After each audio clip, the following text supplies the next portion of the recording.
हमारे इस चैनल को लाल बटन दबाकर सब्सक्राइब करें व घंटी के निशान का बटन दबाएं ताकि सभी नए वीडियो आप तक तुरंत पहुंचे। बोला बोला बाबा हरिहर नाथ की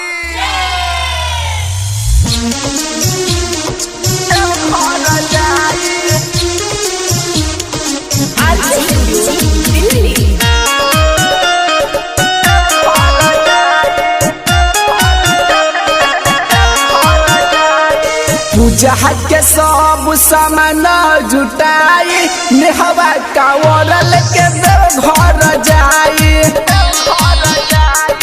पूजा के सब सामान जुटाई नेहवा कावरल के घर जाई।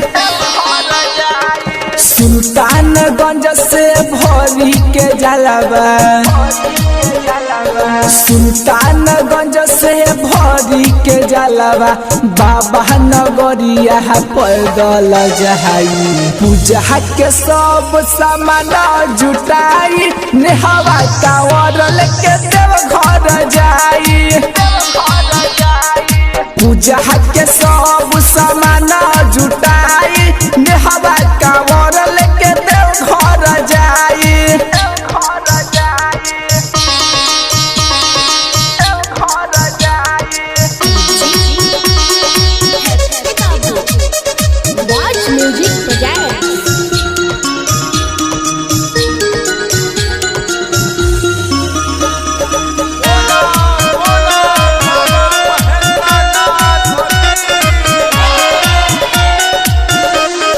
हर साल भूखेल सावन के सोमहारी, हर साल भूखेल सावन के सोमहारी मांगेल दुल्हा पवन आखे सहारी। बात यारी पहुँचिया गारी, बात यारी पहुँचिया गारी देही में अपना भभूति लगाई। पूजा के सब सामान जुटाई पूजावा कांवर देव घर लेके जहाई। पूजा के सब सामान जुटाई नेहवा कांवर देव घर लेके जहाई।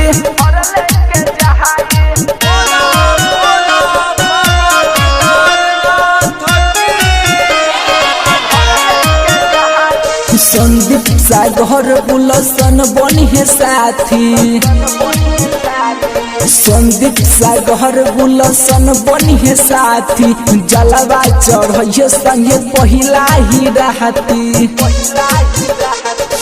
औधनी रहुआ हवा चमी हुजिक के औधस मुरारी वाच म्यूजिक के डीजे पगाना खूब बजाई।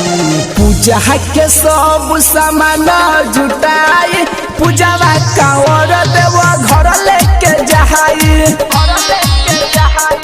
पूजा के सब सामान जुटाई नेहवा कांवर